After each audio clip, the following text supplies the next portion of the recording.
नहमदुहु व नुसल्ली अला रसूलिहिल करीम अम्मा बाद फ़ाऊज़ु बिल्लाहि मिनश्शैतानिर रजीम बिस्मिल्लाहिर रहमानिर रहीम। अस्सलामु अलैकुम डियर व्यूअर्स, आपके फेवरेट रूहानी चैनल रूहानी मसीहा से मैं हूं प्रोफेसर शब्बीर अहमद।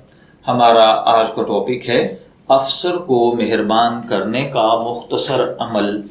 अल्लाह ताला हर भाई बहन पर अपना करम और फजल फरमाए। अगर खुदा न खास्ता आपके अफसर आप पर मेहरबान नहीं हैं, आप कहीं जॉब या मुलाजमत करते हैं, सरकारी इदारा है या प्राइवेट इदारा, आपके अफसरान आपकी बेइज्जती कर देते हैं, छोटी छोटी बात पर बुरा भला कहते हैं, आपने जितना भी अच्छा काम किया हो उसमें कीड़े निकाले जाते हैं, आप तंग आ चुके हैं, खुदा न खास्ता आपको यूँ महसूस होता है आप जैसे मुलाजमत नहीं गुलामी कर रहे हैं। छोटी छोटी बात पर इतने बुरे तरीके से आपको मुखातिब किया जाता है, आपकी इज्जत नफ्स को मजरूह किया जाता है कि अल्लाह की पनाह। और आप तंग आकर अगर खुदा न खास्ता मुलाजमत छोड़ने पर आ चुके हैं तो सिर्फ एक मरतबा मेरे मशवरे पर आप ये रूहानी अमल कर लें। इंशाअल्लाहुल अज़ीज़ आपके अफसरान आपके साथ मेहरबान हो जाएंगे।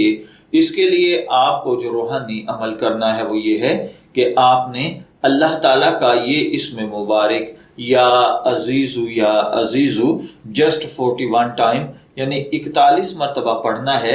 जब भी आप अपने अफसर के सामने पेश होना चाह रहे हों, उसने बुलाया हो या उसके सामने जाना हो, चंद सेकंड्स लगेंगे, आप या अजीज़ु या अजीज़ु या अजीज़ु 41 मरतबा पढ़िए और उनके सामने जाइए। इंशाअल्लाहुल अज़ीज़ उनकी आप पर नज़र पड़ते ही वो मेहरबान हो जाएंगे और आप खुद हैरान होंगे कि ये शख्स जो गाली के अलावा बात नहीं करता था आज इतनी मोहब्बत से पेश क्यों आ रहा है। मैं दुआ गो हूँ कि अल्लाह ताला हर भाई बहन पर अपना करम और फजल फरमाए। इजाज़त चाहेंगे, फिर मिलेंगे किसी नए रूहानी टॉपिक के साथ। तब तक के लिए अल्लाह हाफिज़।